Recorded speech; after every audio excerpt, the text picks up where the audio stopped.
On this episode of DC On Screen, Jason and I are reviewing Batman Returns with Matthew Carroll and J. Scotty St. Clair on yet another crossover with Bingers Assemble, right after these words from our mystery sponsors.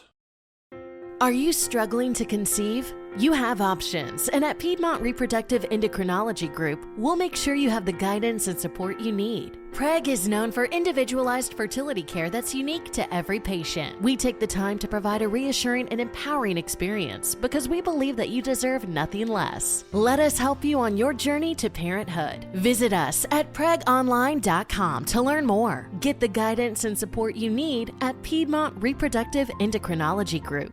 Selling your car to Carvana is as easy as... As easy as pie? Sure. All you have to do is enter your license plate or VIN. As easy as a stroll in the park.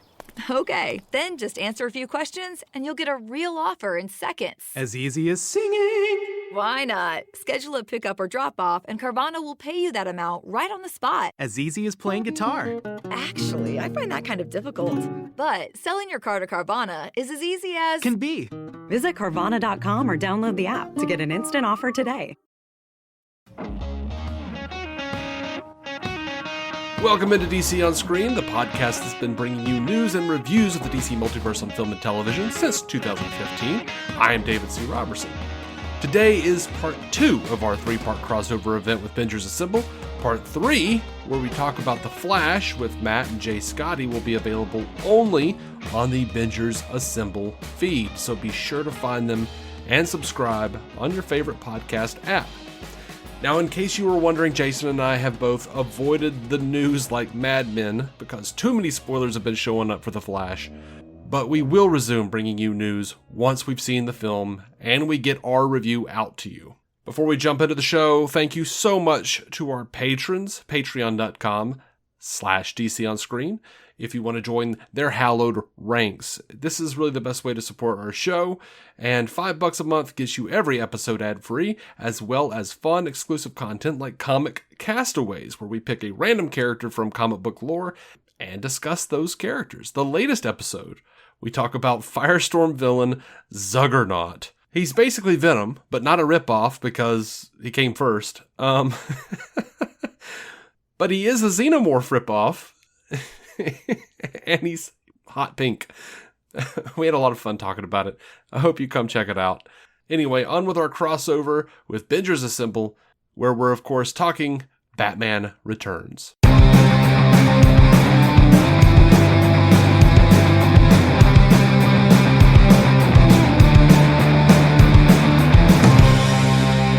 Welcome to Bingers Assemble, the podcast where we rewatch movies so you don't have to. My name's Matthew Carroll. I'm J. Scotty St. Clair. And again, with us today, we have our two friends from DC On Screen, David Robertson. Howdy. And Jason Goss. Hello. I think it's funny, a lot of times you introduce people, part of the reason you introduce everyone's names is so everybody gets a sense of everyone's voice, you know? That's like part of a audio medium. And I'm like, David Robertson's like, howdy! That is unhelpful. Jason. Commence the jiggling, y'all. Commence the jiggling. Oh, one of my favorites. That's some animation. Worth covering right there. Yeah, I like going between that character and a very similar character, Will Ferrell's old Prospector. Yes. Like, oh, Peaches. Peaches is a trigger word right now for some people. Be careful. I don't know. Is it the Mario thing? Yes, it's gonna get stuck in. It's stuck in my head now too. Peaches. I haven't seen it yet. Yeah, same. There are people with children who have just been abusing the Spotify privileges. Yep. Yeah. I'll do my best not to yell out Amazon Echo word play Peaches. Oh my life. For whatever reason, when I start singing that, I automatically it turns into the Teenage Mutant Ninja Turtles theme song from the 80s, 90s cartoon. I can't avoid it for some reason. Very good. Peaches, peaches, peaches, peaches, peaches, peaches, peaches, peaches, peaches, peaches. Yeah, maybe that was an intentional Jack Black reference because of the turtle theme. Oh, okay. Heroes eating mushrooms. It's definitely turtle power, yeah. That's the problem with Koopa. He's a turtle supremacist. Turtle power. Bipedal turtles is what Mario sees when he eats the mushrooms. Right.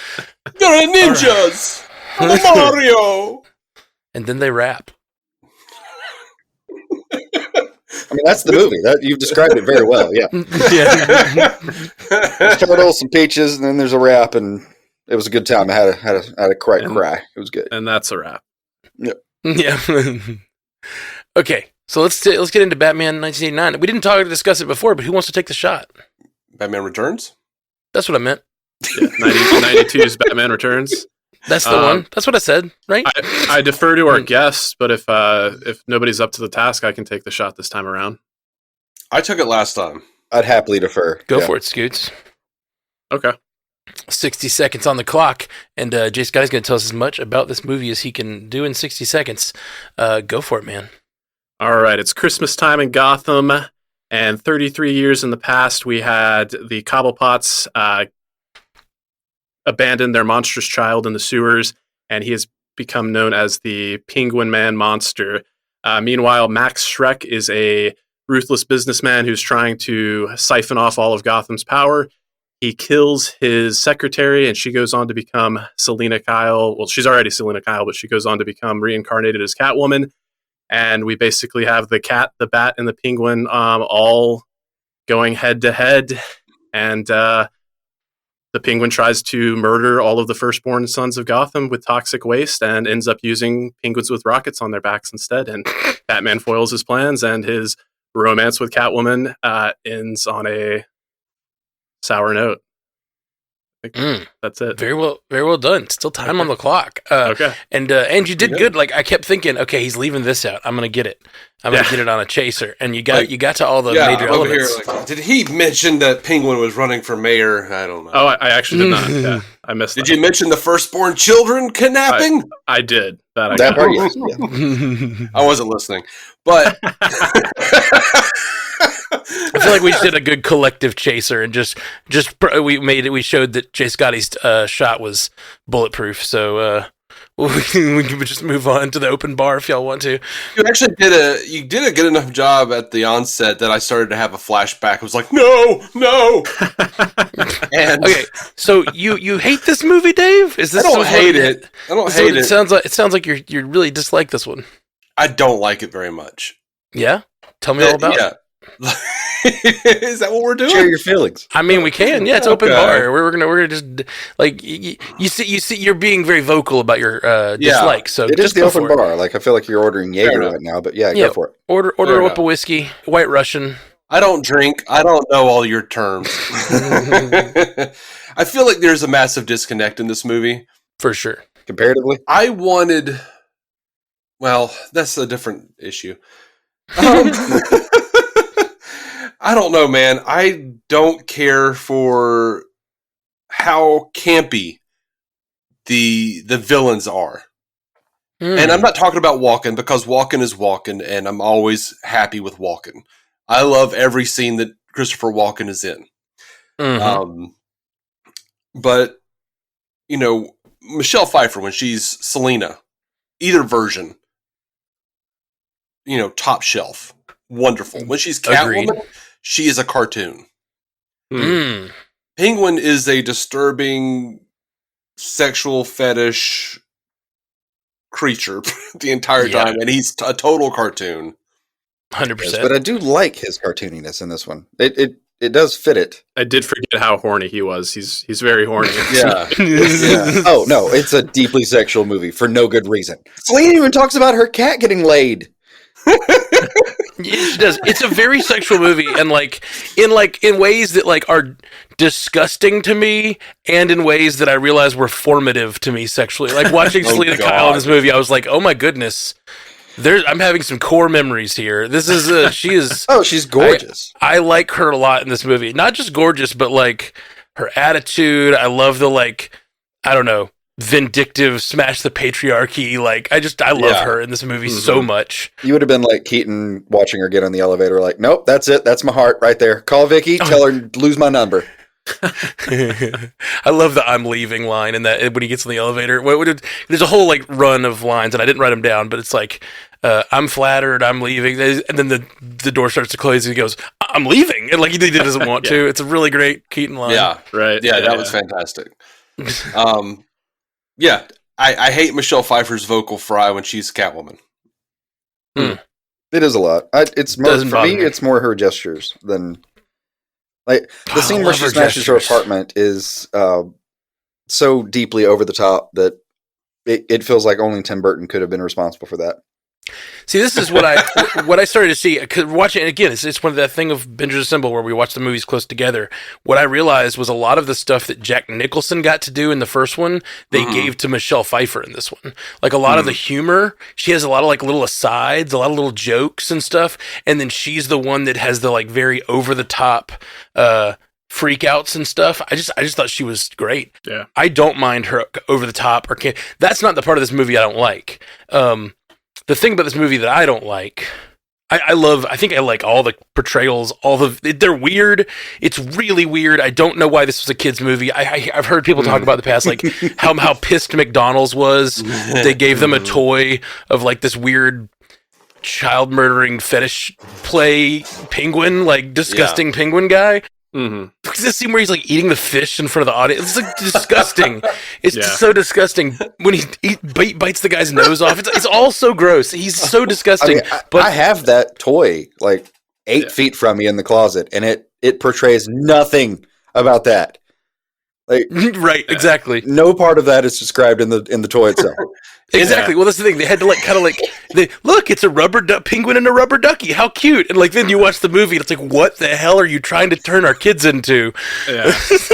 You talked about like having core memories re-triggered, and for me, it is that sequence where he bites the dude's nose. Like I was traumatized as a young child from that scene. Like that is straight up horror right there. That was rough.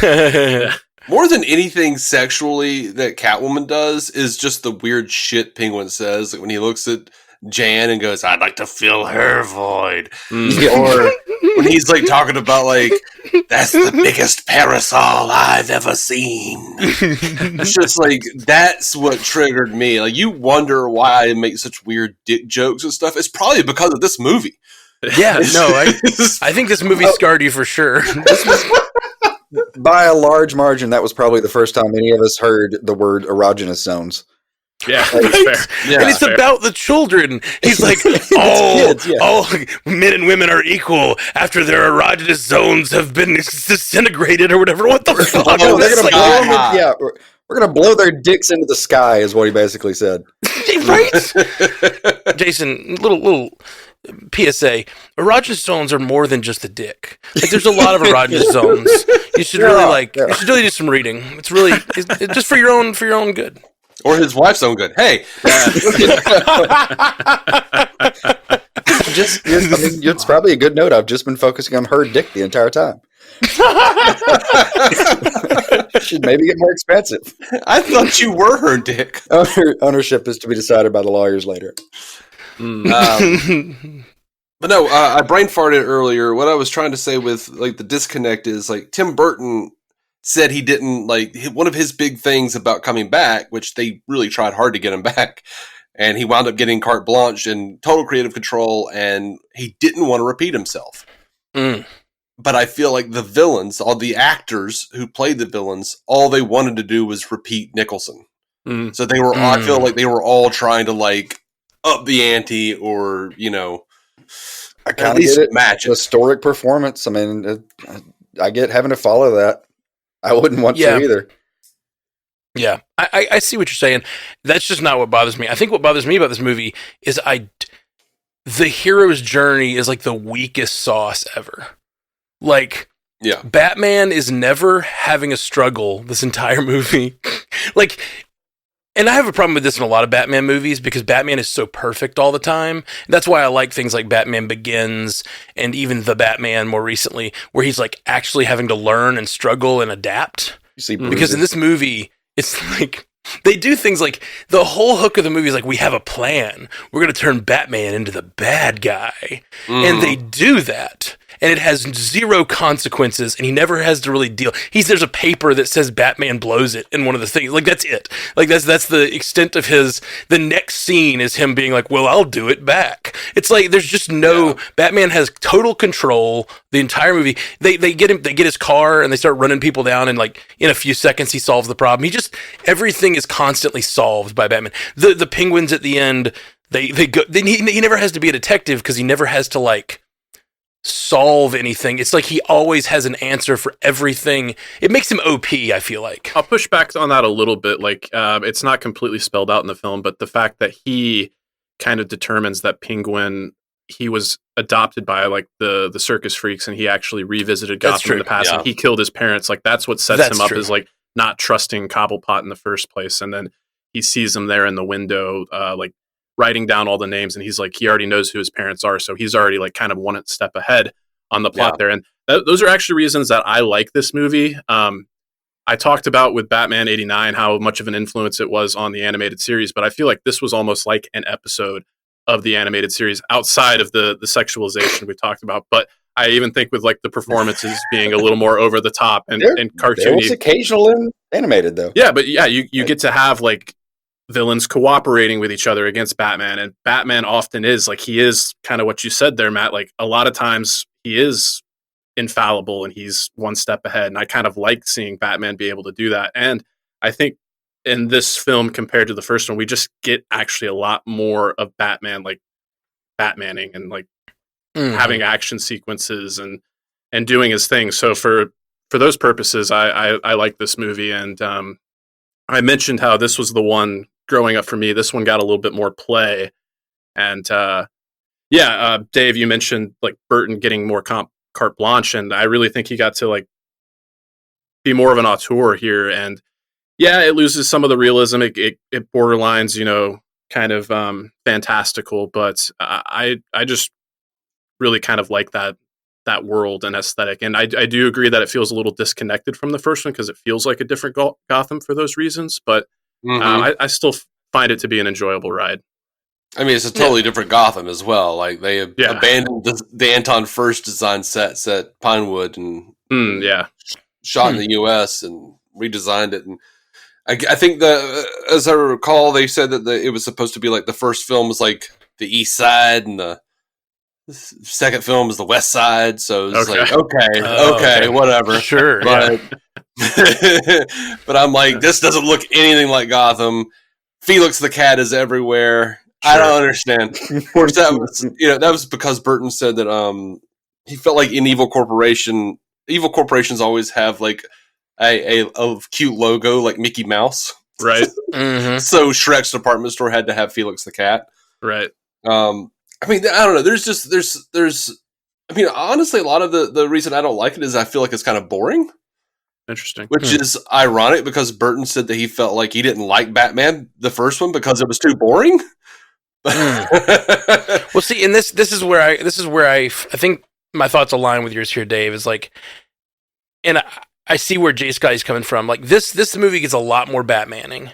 Like, you get like he's always in the streets using gadgets, doing fighting scenes, and it feels to me like it's too one note. Like, it's always like there are multiple scenes. It's not like one of those. There's so many scenes with him fighting in the streets as Batman in the Batmobile using his gadgets that those scenes feel like they almost indistinct from one another. Like they didn't do enough to make the movie have a kind of that roller coaster feeling where you like have those quiet moments in the Batcave in the first one, or you have those quiet moments of him. And there's a few things like that in here. Don't get me wrong, it's not completely devoid of that, but I feel like the balance is off to the point that like there's a great amount of fun Batman and villain stuff, but I don't feel like the character stuff is there like there was in the first one. I don't feel like Batman is the only real Batman character stuff is the fact that he's kind of fallen for Selina, which I love. I love the Selina and Bruce relationship, but I don't know what Batman's going through, and I never get the sense that Batman is in trouble. I never get the sense that he's trying to overcome anything except for, I guess, hiding his identity from Selina. Well, they were going for a certain thing, like the reflection of Cobblepot being, from an affluent family, but he was abandoned. There's that scene where Penguin says to Bruce, or Batman, you're just angry because I'm a genuine freak and you have to put on a costume. Yeah. That was one of the best lines. It's a good line. And possibly one of the more interesting lines. Yeah. The fact that he agrees with him is so good. Yeah, so it's like Penguin represents the orphan and Catwoman represents the vigilante. There's... I like what they were trying to do with that, but I feel like it wasn't very fleshed out. I mean, the one note for me really had more to do with the fact that Batman... The one note between 89 and 92 for me is just like, yeah, he just falls in love again and decides he wants to reveal his identity. Like, it almost makes the Nolan version make sense, where like the first time he actually gets to fall in love and actually like everyone survives, he immediately is like, rip the mask off. I'm done with this shit. I was just waiting for something to come along that made me feel less lonely other than just being in a mask.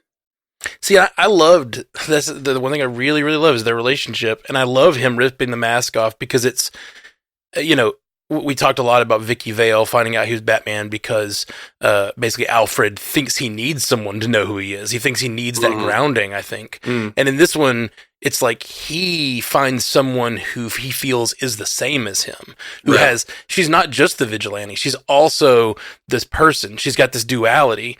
And like he thinks she's wrong in some cases, but he really feels connected to her and feels like maybe there's someone who can actually understand him. And he like decides to reach out to her and tell her the truth because he wants her to believe, or he wants her to like care about him or whatever. I mean, you're right about that being an upgrade. Like that split down the middle speech is fantastic. I love that he brought up Vicky and what their problems were, like her problem with the duality. And that being like perfect justification for why he's so into this clearly nutso woman. He's like, no, she gets me. Like, she great too. We're good.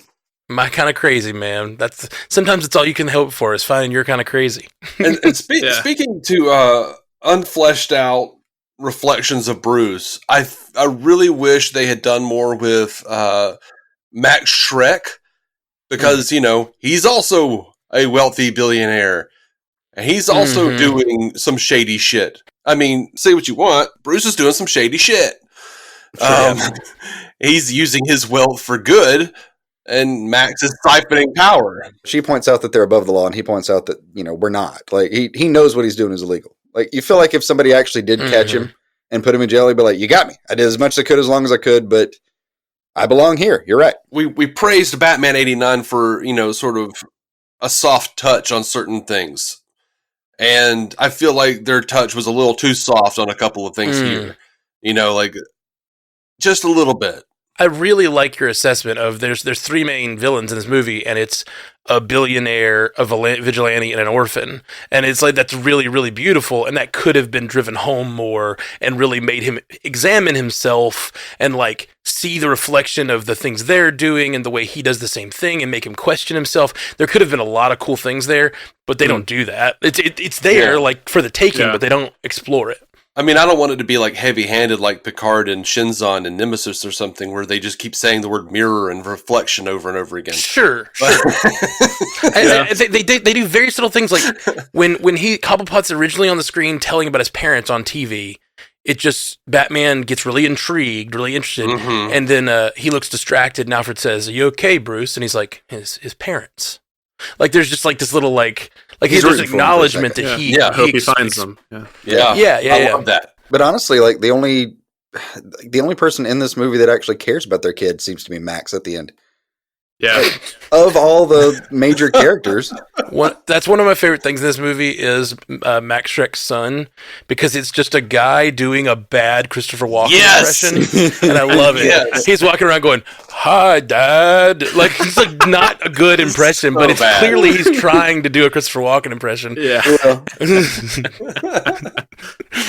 And even Christopher Walken kind of tones down the Christopher Walken for this movie a little bit. He does, except for one line in particular, like stuck out to me, like talking about like the interplay between Bruce and Max when they're at the gala or whatever it is, and Bruce is talking about how he does care about who's mayor, and Max Schreck just goes, "Eon," It's just like he fully system. Just syllables. Yeah.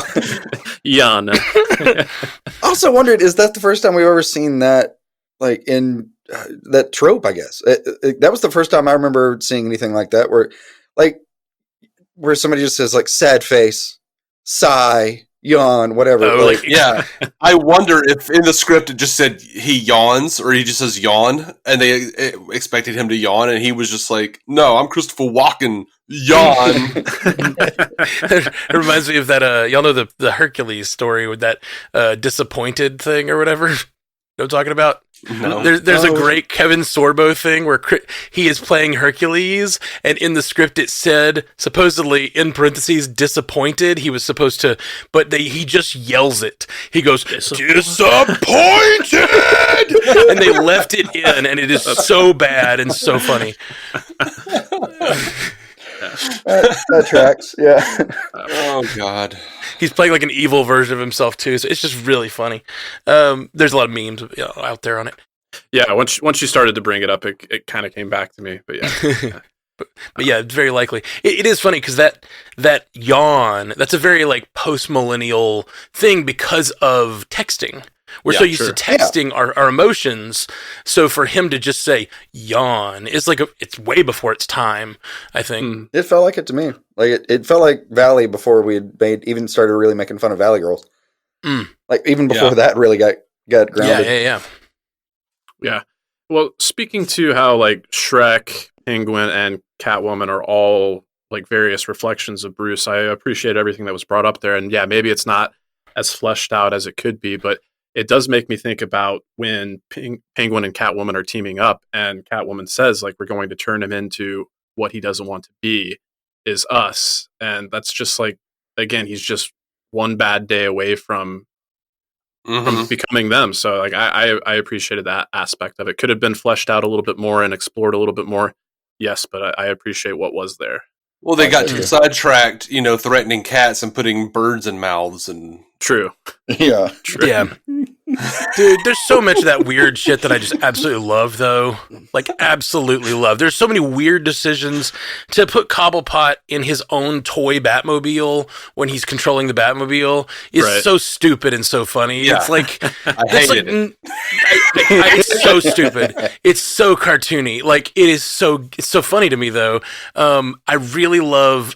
I love all of, like, Selena Kyle. You were talking about how Selena Kyle, either version is great, but even before she becomes Catwoman, I just absolutely love her, like, walking around when she's like, Batman leaves, and she's like, there goes Batman, like all the men in my life. And then she looks down at the clown who was trying to kill her and said, then there's you, but you need therapy. Her little monologue there was probably my favorite part of Selena by herself. Especially like pre-Selena, we'll call her, I guess. Well, even like I love it. She goes in and she's like, I know it's a little cheesy, I think, 'cause she does it twice, but when she goes in and says, like, hey, honey, I'm home. Oh, right, I live alone. But then that whole thing of her like listening to the messages and her being like, I guess I should have let you win that last racquetball game. Like, I really like the like building of her character and like the I don't know. She's just so snarky and fun, but she's demure. Because that's how she's been trained to be by society, but all that snark is already there before the cats, Yeah. She just lets it out at the end, after the cats. Mm-hmm. Yeah. I admit, as far as like dating somebody, I think I would have liked pre Catwoman more. Like, she does seem like not me, she baby. is like not she's kind of weird and charming, like in her own little weird way. Like I kind of like her. Jason's like, I like them beaten down. Yeah, exactly. I like them downtrodden. Yeah. I don't want to fight. I definitely prefer the cat off the leash, man. Sorry, I love it. I love it so much. No, me too. But sarcastic but broken. Yeah. Like me. That's nice. Yeah. Speaking of like beating down cats and threatening cats and whatnot, like you've often talked about how like saving the cat is like a motif to like create that heroic moment. The first time we get introduced to Penguin, he kills the cat instead. So I thought that was like kind of a nice inversion there. But just going back to Selena Kyle for a second, like I agree that voicemail sequence, like using that as a character building moment was great. But I think it's that one, like compounded on top of when we first saw her in the meeting with Shrek, and she's pouring the coffee, and she knows that she has good ideas and wants to speak up and says, I have a question. It's actually, or I have a suggestion. It's more of a question, but then she just gets completely shut down. So it's like she has this fight and this desire in her, but it's just been squashed down so often, and she ends up calling herself a corn dog. So it really makes that transition that she goes on later and becomes like this,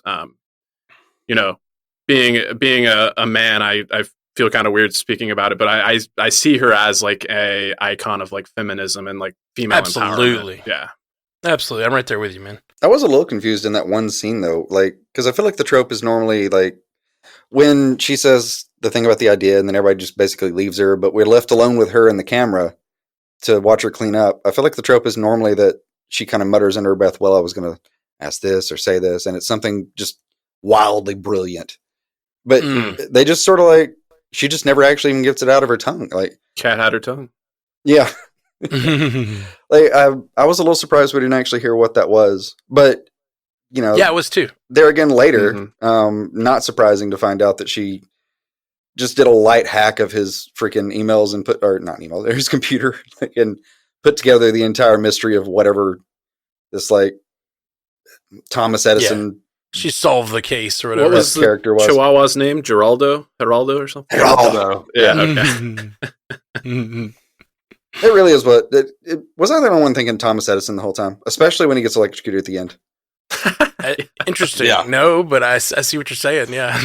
Yeah. The hair, bow tie feels right. The Home Alone movies came out at a very similar time, and I just got flashbacks of not Harry, Marv getting electrocuted and seeing the skeleton there. Yeah. The Max Shrek look was actually, based on an old Vincent Price movie. Apparently, Okay. Tim Burton said it was based on Vincent Price's appearance in some old movie. Interesting. He didn't say what movie. Interesting. I watched a movie once. It's Tim Burton, man. Yeah. I love the scene where she comes into her apartment, and I know David, you were saying this is not your favorite scene, but I love it. When she comes into her apartment, because it's that like it's the feminist ideal you're talking about, J. Scotty, where she decides like she's going to stop being the demure person she's been trained to be, and she's going to be the cat. And like she goes around like stuffing all those stuffed animals into the like. It's really cheesy, but it's like I love it. I love the hello there turning to hell here. Her standing in the window and like the such a comic panel with hell here behind her and like in the pink light with the black suit. I love it.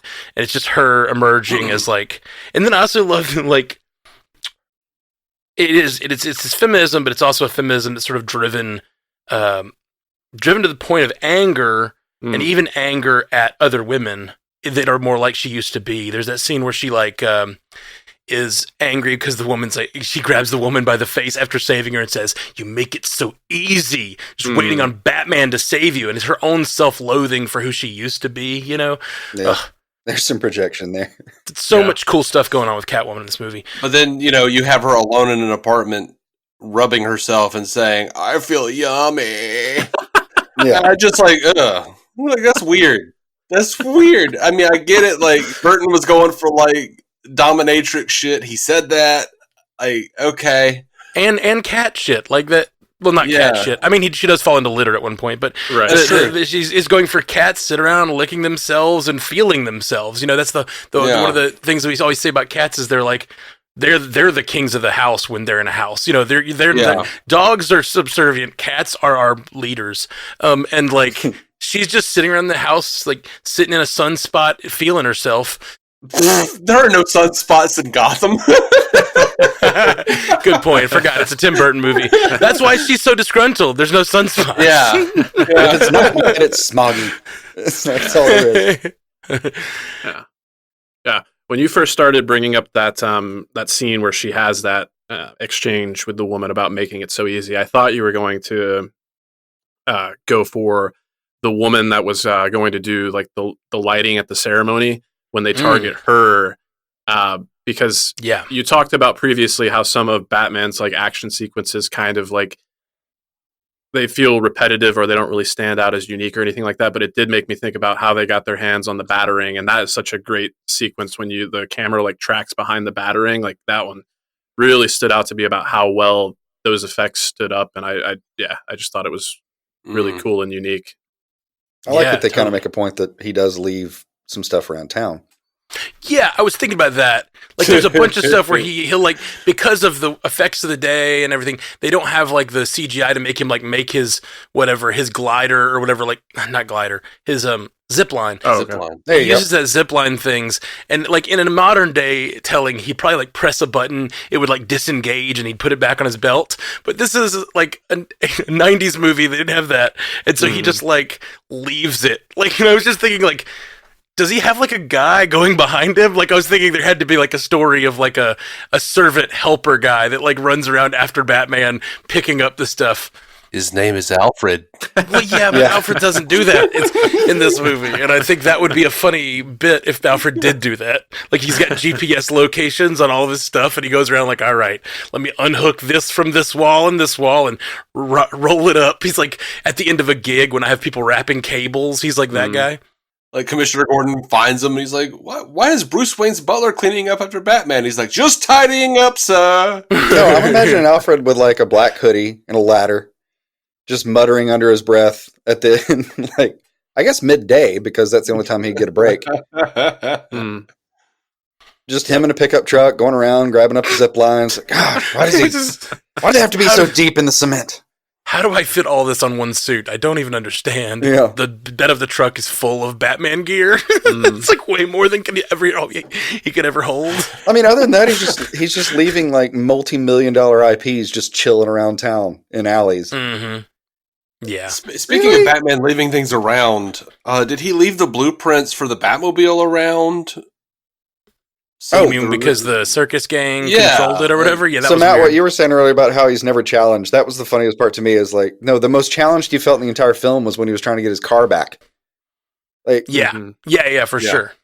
That's the most he's out of sorts. Speaking of car scenes, this is a boat scene, but the Batboat scene where he's riding around and he's got the radar is one of my favorite things in this movie, because he's riding and the radar, any other director would have just had dots on the screen showing like what was going on, but it had like a fully animated like penguin sequence on the little animation screen. Like these little penguins are flying down the corridors and he's chasing them. That is so funny. And there's a duck later on the same screen. Yeah, I know, the duck. I'm honing in on the duck.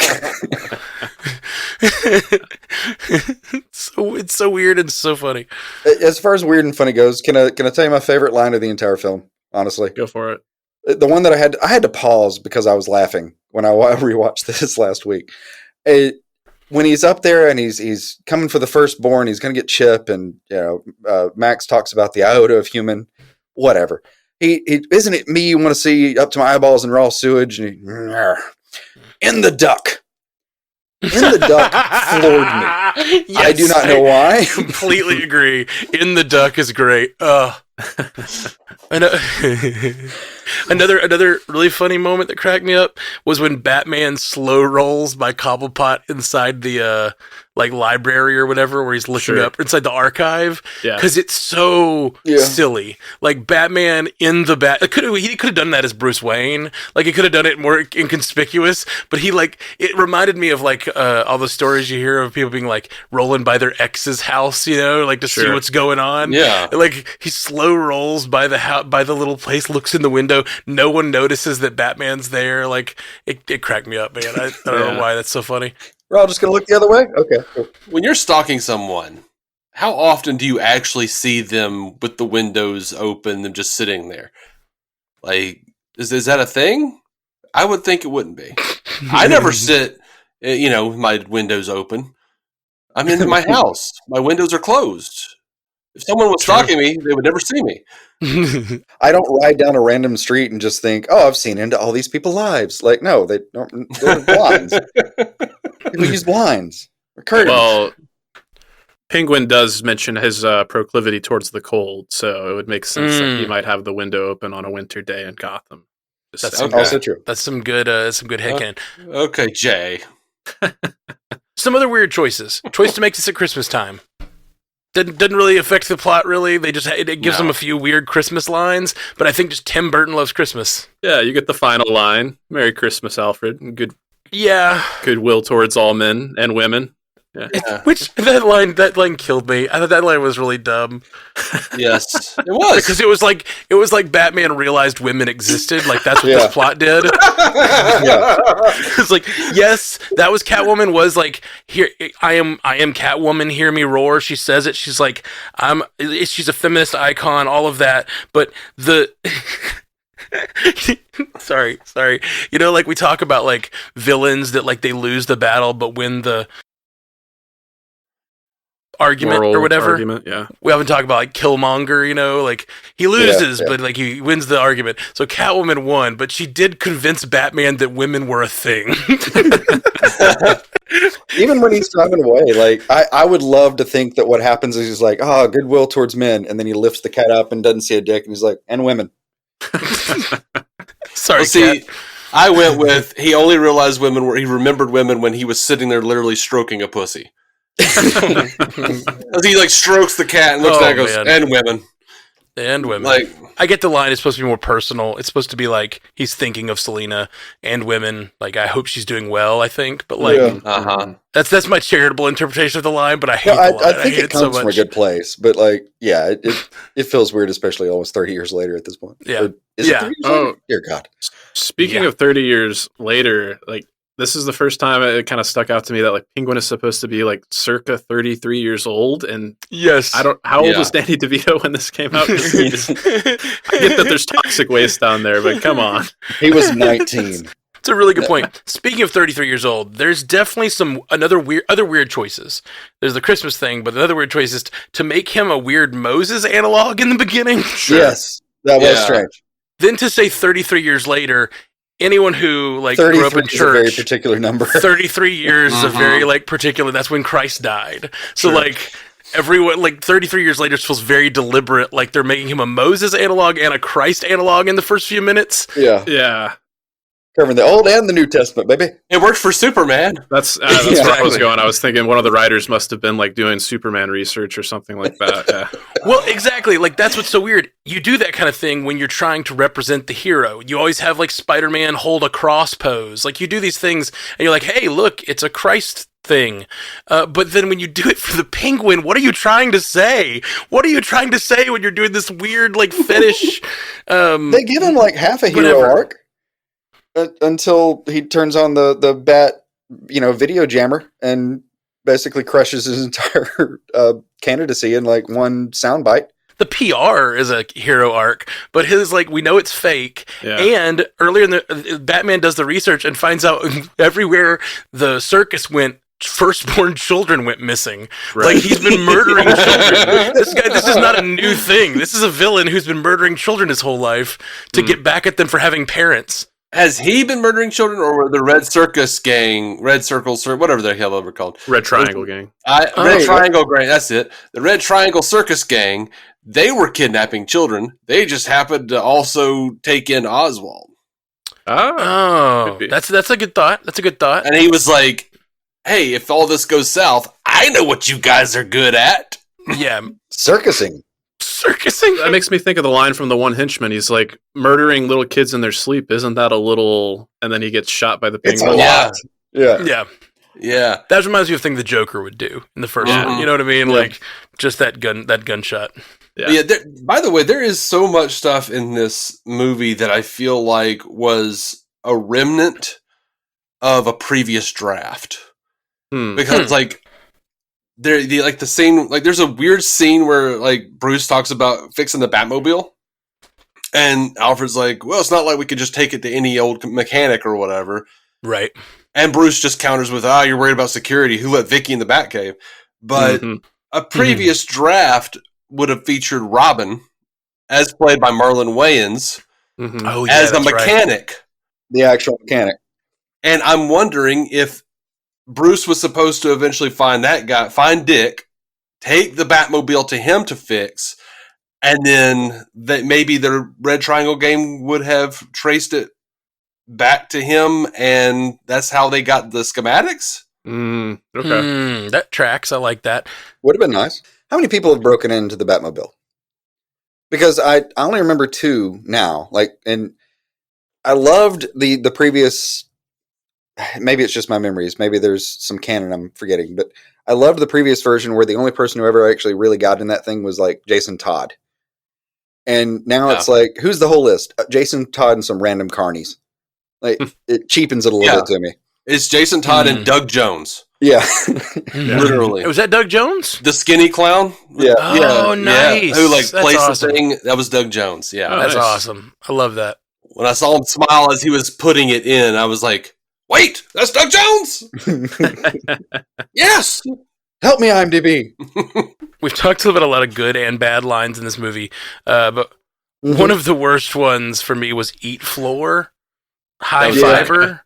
It was really bad. Yes. I don't know. Batman should have cool lines, cool one-liners here and there, but that was terrible. That was bad. It's But so you know bad. what? Apparently it could have been a lot worse because when Daniel Waters took over writing, he gave Batman a ton of dialogue, and Michael Keaton apparently just came in and was just like crossing it off. Like, nope. Batman shouldn't be talking. Terrible. Out of ink. Hand me another pen. Terrible. Which, the whole thing is frustrating because Sam Hamm, the guy that wrote the first one, he wrote his version of it was Billy D. Williams as Two-Face. It was a natural progression. And then Burton was like, I don't want to do the same thing. Bring in Daniel Waters, and then he had a fight with him by the end of it and brought in another guy, Wesley Strick, and he took out a bunch of stuff and was responsible for the whole mayor, Penguin being a mayor, I think, or maybe he wasn't. I know it was inspired by the 66 episodes where Penguin runs for mayor. Yeah. I'm sure that was a theme, yeah. I'm curious, in your history, do you remember, did John Peters fuck with this one too, or just... No, that part of that I wanted to mention that part of Tim Burton's getting carte blanche is he banned John Peters from the set. Nice. He demoted him from executive producer to producer and then banned him from the set.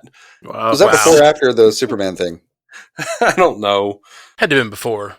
John Peters, of course, as Kevin Smith tells it, is the former hairdresser of Barbra Streisand. Barbra Streisand, who didn't want Superman to fly and didn't want him to wear that, quote, gay costume, as he said. Yeah, and wanted him to fight a giant spider in the third act. Wanted him to fight. He had to fight a giant spider. John Peters is a dipshit and should be banned from all sets. He's a lunatic who should not be allowed anywhere near L.A. Another line I really liked, I mistook me for someone else. Yes, I love that. I love that. Something that kills me about that story you just told, Dave, about him crossing out all of Batman's dialogue, I think that's part of what I don't like about this movie, is that, I've said it, that I feel like his hero's journey is missing. And part of that is there's so much Batman in this movie and so little Bruce Wayne. And if they took all his dialogue away, that might be part of that hole that I'm feeling. I feel like this movie, and I feel like all Batman movies do this to some degree. They all feel like they're about the villains, and Batman is sort of this almost mythic force in them sometimes. But when any movie's at its best, there's got to be a character at the heart you can root for. And I think Selina functions like that through a lot of this movie. Even the one really bad thing they do, which is kill. Most of the things Selina does are sort of vengeful and sort of righteous. And the one thing she's a part of that isn't good is when they kill the princess, Ice Princess. But then she says, "You were only supposed to scare her." Yeah, she looked pretty scared to me. Yeah. But they absolve Selina's character of that crime, and so it's sort of she wasn't going to go full villain. Yeah, and in the end, she's the one that takes out Max Schreck.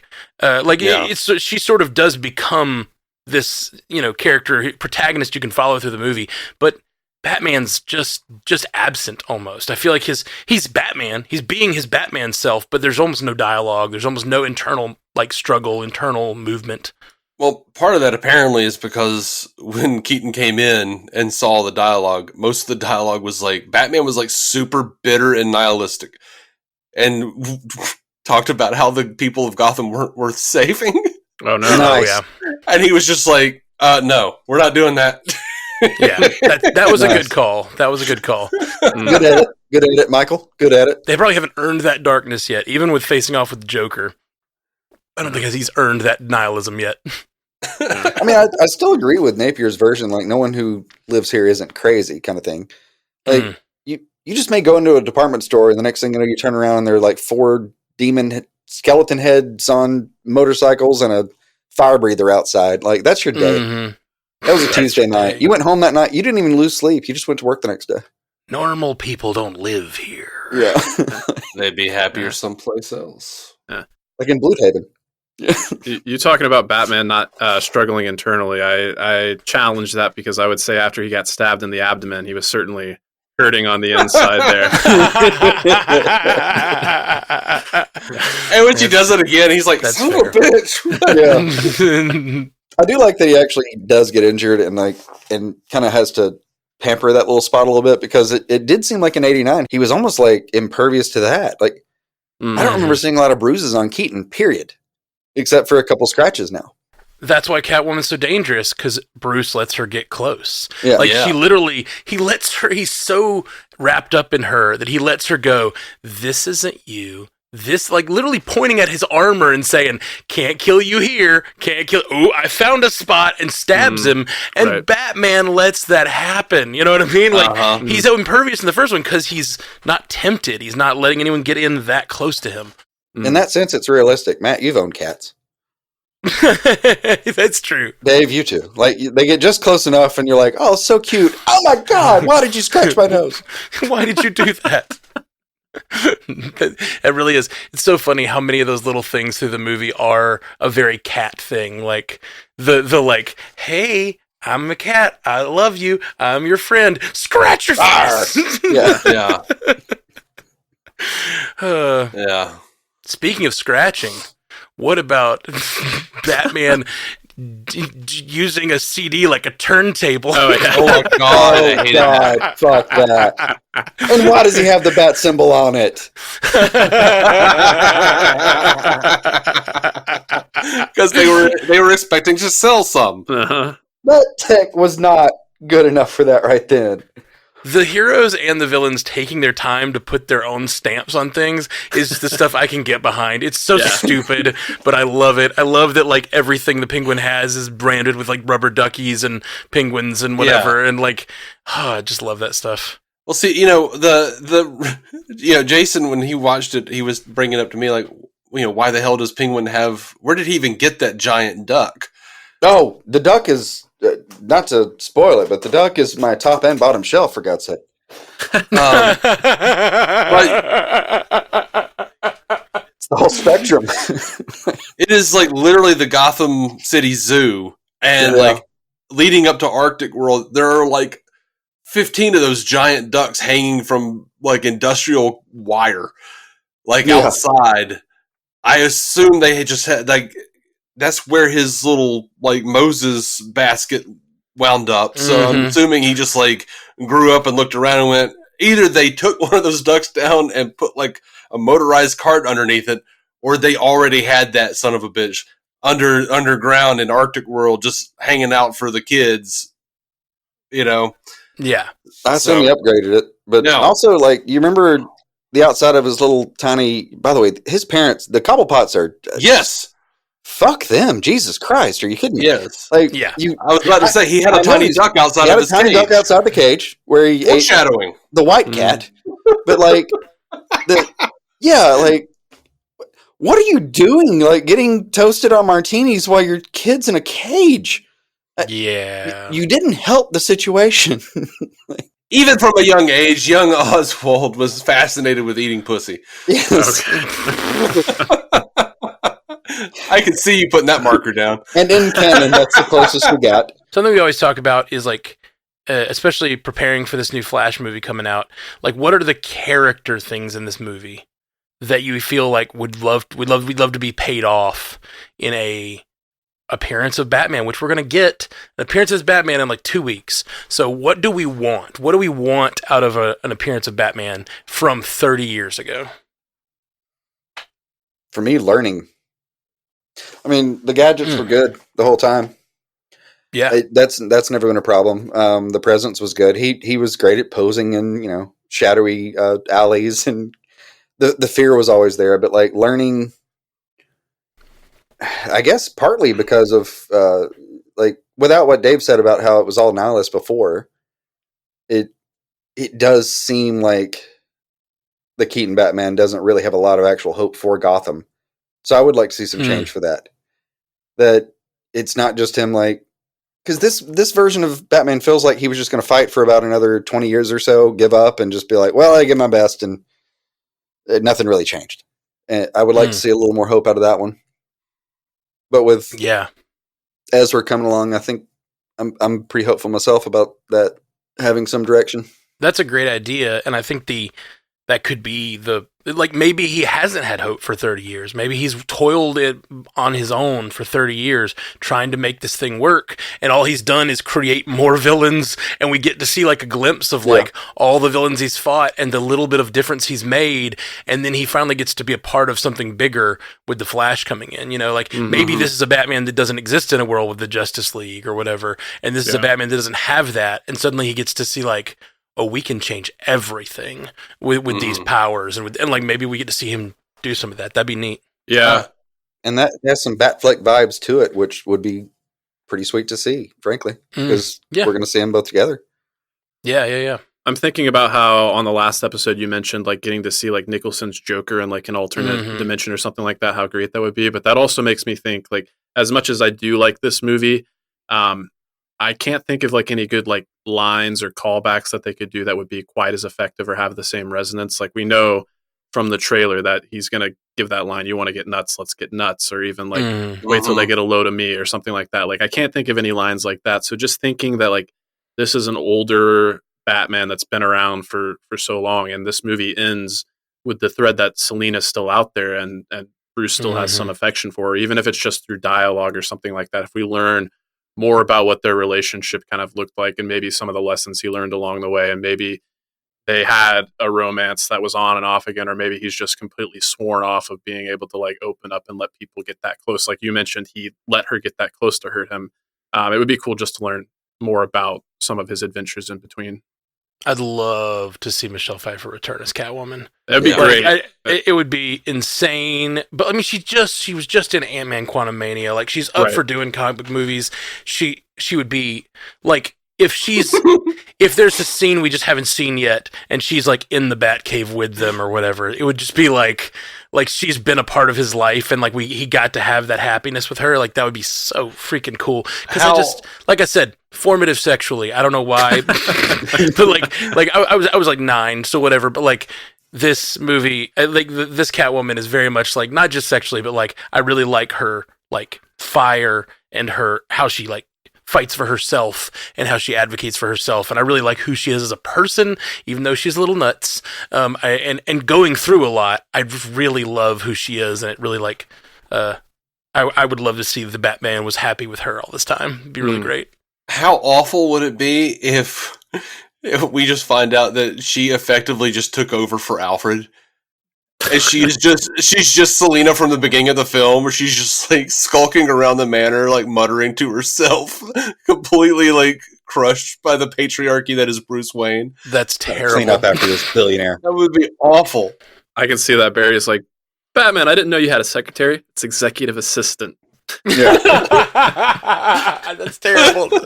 This is terrible. This is the worst version of reality, guys. No, we're post this. It's going to be like assistant to the manager. No, I'm assistant manager.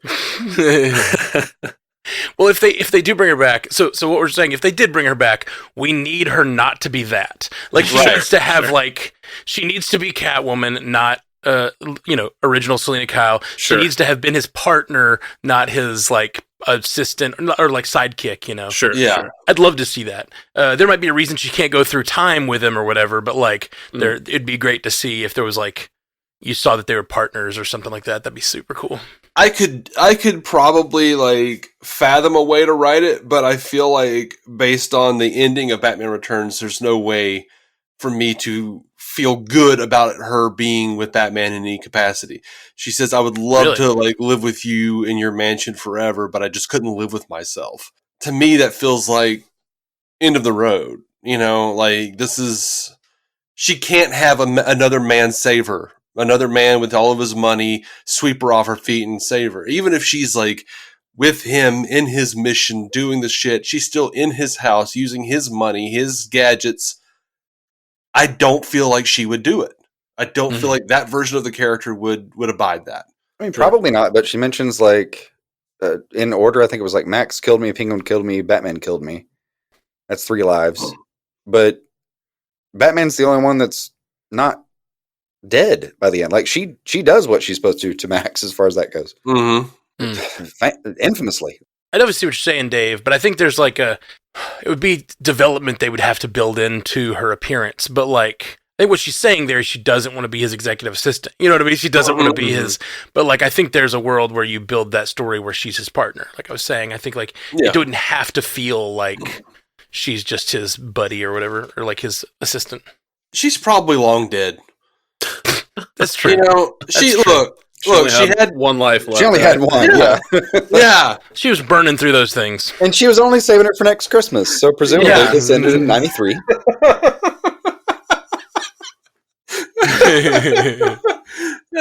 Well, if you want to consider Forever at all canon, they did have her whip in the police in the police evidence room. Yeah, do you guys consider Batman and Robin and Batman Forever canon to this universe? No, I don't. Me neither. It's every actor is a different franchise for me on that. Yeah. When I was a kid, I did. When I was younger, I was like, oh, well, these are just the 4 Batman movies. But, like, no way. This is... And I mean, like, you even have Chris O'Donnell goes between them. So does Michael Goff as Alfred and Pat Hingle as Commissioner Gordon. Right. But I completely think this... For me, these two stand alone. That would be fun to see Keaton and Flash be like, yeah, there were a couple other versions of me too, but don't worry about it. Oh, yeah. No, I think it's possible. We'll see. I have not been following the news. I hear there's spoilers out there. There's some, like, cameos that have been revealed in news that, like, be careful out there. There's apparently cameos in the movie that have not been in trailers and have not been officially announced, but are on the internet already. People are already talking about him. Apparently, one of the director came out. I was talking to my buddy Gary yesterday. Apparently, the director came out and said, like, some of the cameos. He's like, "You're gonna be like, love to see this person," and everyone was like, "What the hell? Why are you spoiling it?" So be careful out there. Yeah, Andy, you waited like 12 years. Just hold on another couple days. Yeah, for real. Less than 2 weeks out at this point. Like, yeah, I've seen a lot of rumors, and I don't know which ones to believe because I know Warner Brothers has been testing the movie and going back and cutting certain things out and adding certain things and then cutting things. They've been going back and forth. So I don't know what we'll eventually actually get to see. Yeah, sure. Yeah, this movie has had such development hell. Like, I'm just honestly kind of in disbelief that it is 2 weeks away. We're actually getting it after everything we've been through. Yeah. And here's the crazy, but did you see that Variety piece that just came out that said that, they added, like, when the movie had early screenings, like, a month ago or whatever, they left off the ending. It ends abruptly. There is a secret ending that's coming for its actual release, and they already have a sequel written. Wow. Wow. Okay. That's the little news portion of DC on Screen this week. Nice. Speaking of how Catwoman groomed me, God.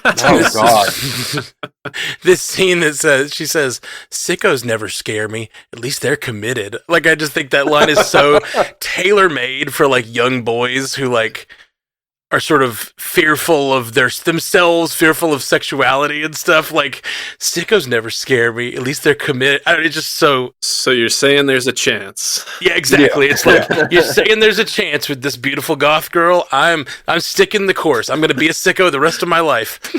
And here we are. This version of Catwoman feels like the latter days of Led Zeppelin that was responsible for Van Halen. You know what I mean? Like, because of Selena Kyle in this movie, we got, like, throughout the entirety of the 90s, just, like, all of the really schlocky, cheesy, vocal fry, goth, femme fatales. Yeah. who had pithy one-liners. Like, I feel like you're saying there's a problem with that. And I don't. Yes, for the love of God. I'm not seeing it. I'm just not seeing it. Okay, let's move to bottom shelf. 'Cause let's bail out of this. Yeah. Well, for lack of a more natural segue, real quickly before we get to bottom and top shelf, I wanted to call out a couple of last things here. Awesome use of the Wilhelm scream, used to great effect in this movie. I looked at that. Yeah, good job. I love any time the Wilhelm scream pops up. Where was it? I missed it. I think the circus scene. Yeah. He's just punching goons left and right, and one guy goes over the side of like a little Ah! brick wall. Yeah, He just literally like throws a guy and yeah. And awesome. Then Danny Elfman's score again, like he established the theme in the first one, and I love the Prince soundtrack, but the fact that Danny Elfman gets more time in the film to flesh out some additional themes, I really think they just add to the atmosphere and the like tone of melancholy. It was like, especially those like when you have Penguin's basket going down the river and you have like those vocalizations, like that's just really haunting and super cool. So Danny Elfman was definitely like hitting his stride there. Yeah. And you mentioned or Batman mentions. I almost said you mentioned. I don't know what I'm talking about. I'm Batman. Yeah, you don't know. He's like, you're looking like you have the Christmas blues, and I think like the Tim Burton, the Christmas, and the Danny Elfman are all part of this like melange of things that makes you feel just a little melancholy in this movie. You know, like more than a little. I think the addition of Christmas and the Danny Elfman is like such a huge part of why this movie feels so moody. Yeah. Plus, it was a moody Christmas movie that released in the summer. Right? It's just like Tim Burton being like, have the anti-blockbuster. And by the way, it made like less than half, I think, of what the original made. So. Really? Yeah. Well, I think that makes sense. As much as I really enjoy this movie and I have great memories of it, I feel like it's not as accessible. It's just a lot weirder. And I feel like people weren't like just going back every day to see it like they were with Batman. Agreed. I think just like as evidence with this conversation we had, it's a lot more polarizing, but that I kind of admire it for that. I wish, like, I love comic book movies. I think Marvel has like definitely established a great tone and whatnot, but I wish more movies were willing to take like the big swings and like really embrace a style like this movie does. Like I like Doctor Strange in the Multiverse of Madness. I like it a lot, but when we got that concept of Multiverse of Madness, I really wanted to go balls to the wall with that. Yeah. Like, having Sam Raimi come in and add some horror, aesthetic to it. Like, I liked it, but I just wish it would have like taken it up a notch. And like, so in that regard, I think comic book movies today could kind of take a page out of this book. Yes, do more character work and flesh out these ideas a little more solidly, but don't be afraid to have like these big stylistic choices and swings. I'd like to see more of it. Yeah, I might not love this movie. I don't, but I agree with you. Like, I would rather have movies that I don't like rather than that took bold creative choices. They like took that, some shots, than just like the formula, which is what Marvel is often accused of doing, and what DC has definitely started doing at times, trying to emulate Marvel. Sure, I'm like, can we do something interesting? No, like I loved Multiverse of Madness. You know what I mean? Like I love Sam Raimi though. Yeah, for sure. Dave, I fully know you'd rather save movies you don't like. You do the DC podcast. Oh, sorry. I'm just teasing. I knew it was coming. You lined it up too easy. But no, I I agree with you guys completely. I think that the auteur nature of this movie and like him being able to do whatever he wants gave it this just weird flair and makes it just, I think the first one too. Like I mentioned last time, so many weird elements coming together that don't feel like they should even fit, but they do. And I think that Tim Burton did a great job on these, like making them very singular. A lot of certain people have said that Tim Burton maybe like the first Batman was maybe 50% Tim Burton because he had so much pushback from the studio. Yeah, because he'd never done a big movie before. Yeah, and that therein lies the magic of filmmaking. Some of the best movies, like we always talk about how we want the auteurs and we want the creatives to get whatever they want, but sometimes those creatives need the reins too. And it's like sometimes you need that balance between, and when you have really great executives who are giving really great notes, which do exist, sometimes you get this like balance of like, okay, I see what you're saying. Like, I want to do my weird thing, but maybe just it's weird a little less, or it's like angle it a little this way or that way and make it more palatable, make it more normal, more accessible. And I think that's what you get with that first Batman. It's got its weirdnesses. Got a lot of weirdnesses. The Joker is weird as hell, but it also like maintains a structure that this one kind of loses, I feel like. You know, I was telling Jason, I think the thing this movie really misses is Prince. Oh, yeah. He could have covered over a lot of wrongs. They got Super Freak, which was nice. Yeah, I don't remember any other song in that movie. No, that it's literally the entire score, and then there's one Muzak version of Super Freak, I think. Yeah. That's so weird. Well, there's one while Bruce and Selena are dancing in that weird party where everyone's wearing buildings on their heads. Whatever. There's some like really angsty lady singing. It's like, you know, and I don't know who it was. I don't remember, but it was like not a memorable song. And I have looked it up like so many times in my life, and it was just like, I'm gonna finally just like really listen to that Batman Returns soundtrack. No, I just can't do it. It's not good. It's not good. I'll put on Batman Forever soundtrack over and over again. Batman Forever soundtrack is great. Yeah, that was one of the Seal, right? Yeah.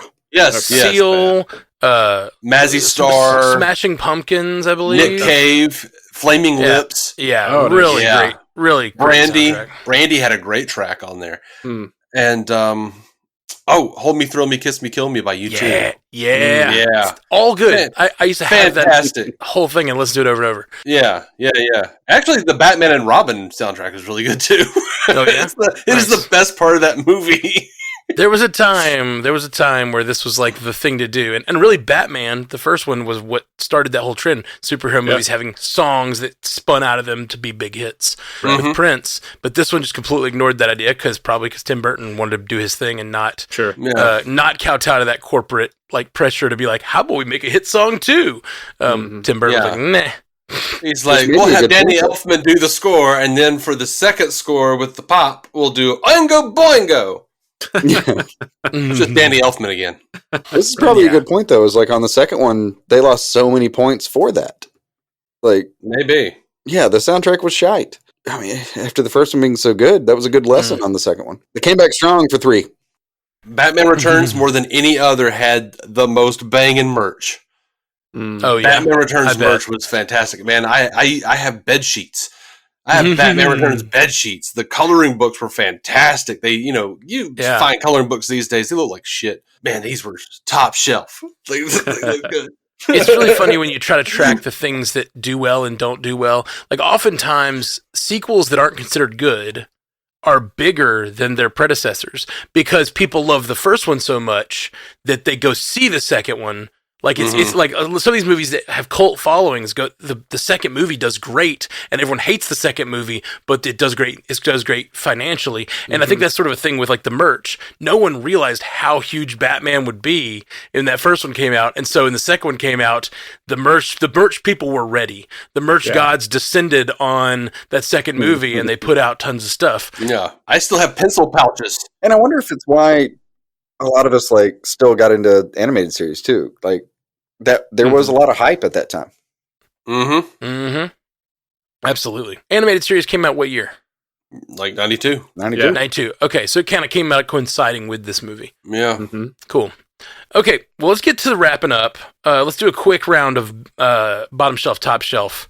What you guys got for bottom shelf? For my bottom shelf, I'm gonna kind of go back to what Dave mentioned about like I think there is evidence of like some rewrites happening and whatnot because I'm thinking of that sequence where we have the whole concept of kidnap and murder the firstborn sons, and like that just gets foiled with like one scene of Batman like pulling the guy out of the truck, and then a delivery note after that. Like that could have been a great setup for a scene of more Batman action and really having him be heroic, and it just gets resolved like very anticlimactically. I agree with you completely. That goes to what I was talking about earlier of like, there's no struggle for Batman. Some of the biggest plans are just foiled by, oh, you forgot Batman existed. Like, that's like the concept. Like, oh, you're going to do this. Nope. Alfred pressed a button. Like, what happened? I didn't understand there was no struggle to solve that. You just solved it. Right. But I will say, I do love the letter though. The little, the firstborn children of Gotham will not be attending. Yeah, it's so good. The firstborn thing, including that speech from Penguin where he says, "I was their number one son and they treated me like number two," I think goes back to a script. Yeah, flush me down the sewer, treat me like number two. It was Matt's reaction that really got me with that one. I think that goes back to a version of the script and where Max Schreck was his brother, his younger brother, who they held in high regard. Max was supposed to be a Cobblepot at one point in the script, and they abandoned it. Interesting. That makes sense. All of that goes back to Shrek. I think it's just a poop joke. In the end, so to speak. What's your bottom shelf, Dave? Cats gnawing on Selina's and Kyle's fingers and making her Catwoman. That is the dumbest thing that's ever been in a movie. I hate it. I hate it so much. I really wish I could disagree because I love Catwoman in this movie, but it's real dumb. What about you, Jason? I can keep it similar to Dave on just like little stupid things like that. The blood on the front of Selina's face in that scene where she tears up her apartment. She falls backwards, like 8 stories. She falls through a window, though. A piece of glass could have got her on the way out. Possibly, right. But like, dear God, it's a weird place for it to get her, though, for sure. And then the cat's not going for that specifically. Everybody's entitled to their bottom shelf, and I won't argue that like it does play out that way. But my interpretation of that scene is like, I don't think she got her powers from the cats. I think she was brain damaged, as Max Schreck said, and she just believes that she has these 9 lives, and that's what keeps her going. It's a psychosis. Yeah. So like, part of me when she goes back thinks, oh, she's got a concussion when she's in the apartment afterward. Yeah, no, I think that's exactly it. She goes, I don't even know, I think there's the possible brain damage. He does say, who knew Selina had a brain to be damaged? But I think it's also that she's just vengeful. She's just like, I'm done. I've been being the kind secretary all this time. Sorry, executive assistant. I've been being the kind secretary all this time, and now I'm going to like go all in, and I'm just going to be who I want to be, and I'm going to defend other women, and I'm going to save myself. I'm not going to need a Batman anymore. I think a lot of it is just not even necessarily brain damage, but just like emotional damage of someone trying to murder her, you know? Yeah. Well, she hit several like awnings on the way down, so I can buy that she didn't die. I want at least. I'm not buying that, but I get it. I get how that works in filmmaking, but I at least need. Because I feel like she died. I feel like she straight up died, and the cats brought her back to life by gnawing on her. And even if that's not the case, I need a line to explain why she suddenly knows how to fight. Right. Yeah. Like why she is like good enough to fight Batman, for Christ's sake. And do like 17 backflips off screen when needed. That's fair. It would have been nice if she had like a like something in the background, like where she went to whip camp or something as a kid. Right.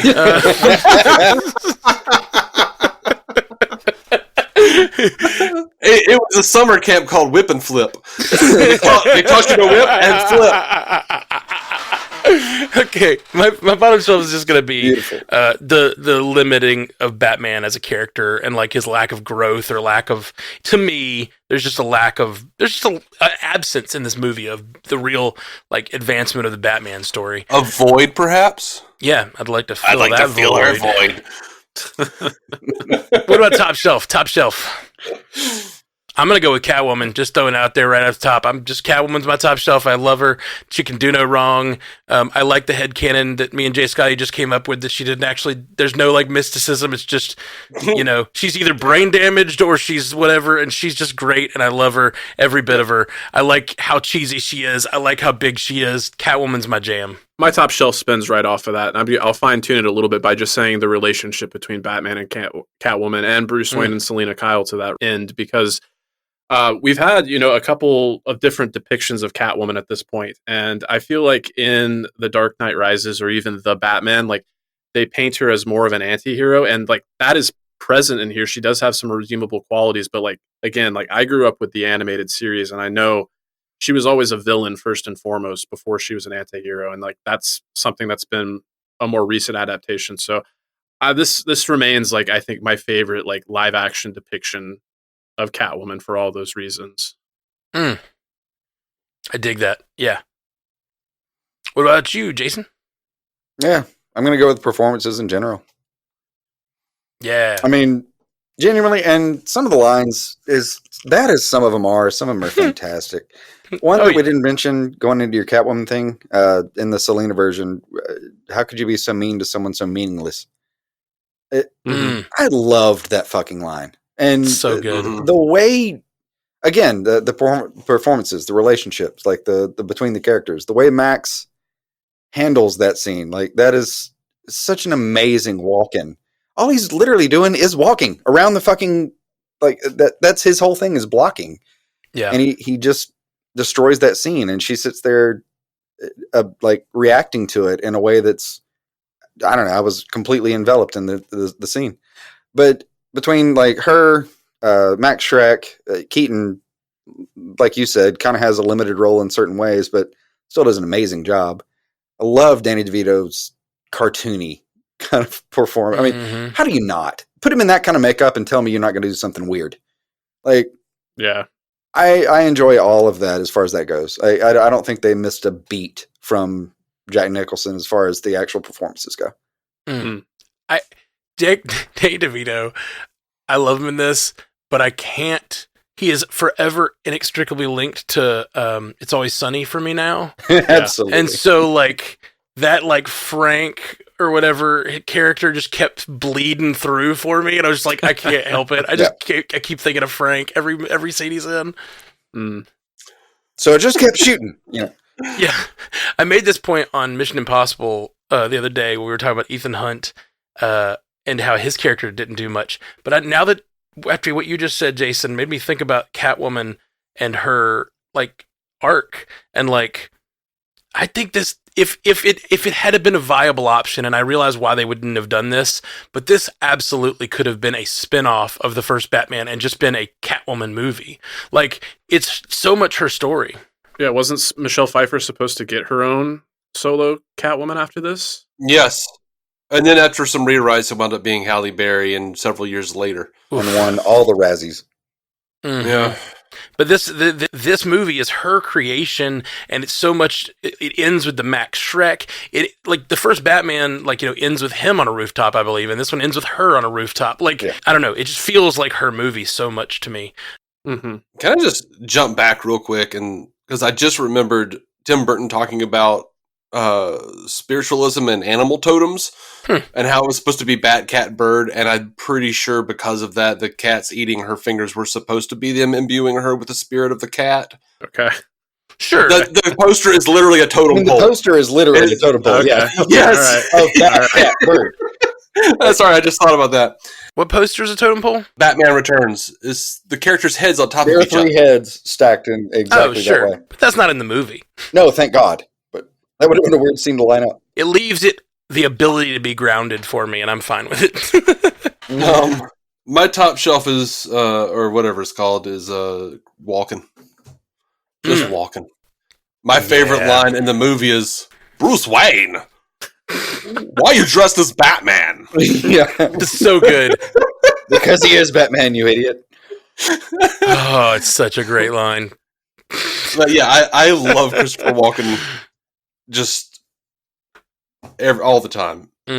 So but I do enjoy a lot of the intended themes and a lot of what they were going for. Oh, I also really enjoy I played this city like a heart from hell. What the hell does that even mean? But I get it. Right. But yeah, the lines, a lot of the lines in this movie were just like really good, really great. Yeah, I agree completely. Okay, well, thank you guys so much for being here. really had fun doing both these movies. I can't wait to talk to you guys about The Flash when it comes out. So if you haven't, please subscribe. We'll be talking about The Flash in just a week or two. Very pumped. Dave and Jason, tell us about DC On Screen. Well, first of all, thank you for having us. Of course. We are DC On Screen. We cover the multiverse of DC produced. I can't do this on your show. I do it every week. We cover the multiverse of DC products, whether they're on TV, movies, animated, whom and whatever, which is becoming more relevant with The Flash coming out as far as the multiverse part goes. Yeah. And I'd like to bring it full circle, if I may, to the very beginning when you were talking about, Matt, when you were talking about the disgusting penguin eating the fish. To be fair to the fish, if you eat anything like that, like I hurt my back, and then at Walmart, I got one of those Tasty Cakes apple pies, the glazed apple pies. I was just really hungry. So I'm in the parking lot, walking to the car, eating this Tasty Cakes apple pie, limping because my back is out, and I'm grunting because my back is out, and I'm like, and then I noticed this woman looking at me in abject disgust, and I was like, oh my God, it's Oswald eating the fish! Yeah. And in the distance, 4 penguins arrived with rockets strapped to their back to aid you in your efforts. Which has got to be one of the top shelf moments, honestly, is when Keaton is in the bat boat, and the penguin shows up with a rock on his back and shoots, and Keaton just evades it, and then has this little moment where he looks back like, the hell? This is my life now? Jesus. It's pretty great. Pretty great. Well, everybody check out DC On Screen. Jason, Dave do that show for 8 or 9 years now, and they've been making great content. Yeah. Great content. Jay Scotty, tell the people where they can find you online. Yeah, please find me at Animation Deliberation. It's the podcast that takes action, animation, and cartoons seriously, but not too seriously. And it's a really exciting time to be a fan of animated content. We just had Across the Spider-Verse hit theaters, and wow, what a ride. If you haven't seen it yet, I encourage you to go out there and see it, and then check out our instant reaction we did, and look forward to more coming soon. I want to see it so bad, man. Yeah, it's so good. It's so good. It's very good, and I'm going to be on their full episode they've got coming up. So if you like that, please check out Animation Deliberation. It's not out yet, so go subscribe. Just go subscribe. That way you'll see it when it pops up. Do it. Please. All right, guys. And check out strandedpanda.com for all of our other shows. We got lots of shows up there, things we're doing right now, and lots of things coming here in the Bingers feed. And in just a couple weeks, we'll be talking about The Flash. And you're about to debut your new show, Foreskin Follies, right? That's a different network. I wasn't going to connect it to the Bingers Assemble stuff. So I'm sorry. The audience won't hear this. I'll have edited this out. But yeah, that's on a different network. Beginning tier of that is $5 a month for stills. Yeah. That's on my podcast OnlyFans. Yeah. I thought it was okay to mention because it was inspired by this movie. Yeah, well, all of my sexual exploits are inspired by this movie, as we've discussed. Right, as we learned. There's just going to be a bunch of people who donate $10. I get it, but I don't want to watch. $10. There you go. It's all inspired by penguin storylines, though. Yeah. Welcome to Foreskin's Follies. Somewhere in between. I'm somewhere. There are 2 wolves within me, Dave. There's a penguin and a Catwoman. And it depends on who I throw the fish to. Okay. You guys have a great day. Peace. Sounds like a wonderfully terrible place to end it. All right. There it is. I hope you enjoyed that. We had a lot of fun discussing Batman Returns. Let us know what you thought. Drop us a line. We'll be back soon with more DC goodness. If I understand it correctly, before The Flash zips into theaters, we'll be posting a review of the prequel tie-in comic, The Flash, the Fastest Man Alive. You know, just for shits and giggles. I'd be interested to see how closely they stick with what wound up in the movie. But that should be out soon. I'm going to go read it right after recording and posting this. Thanks for listening. See you later. And keep some DC on your screen. Hey, thanks for listening to DC On Screen. Our theme song is by Jason Goss and Michael Shackelford of Galactic Engineers. The incidental music is by Michael Shackelford and Kevin MacLeod.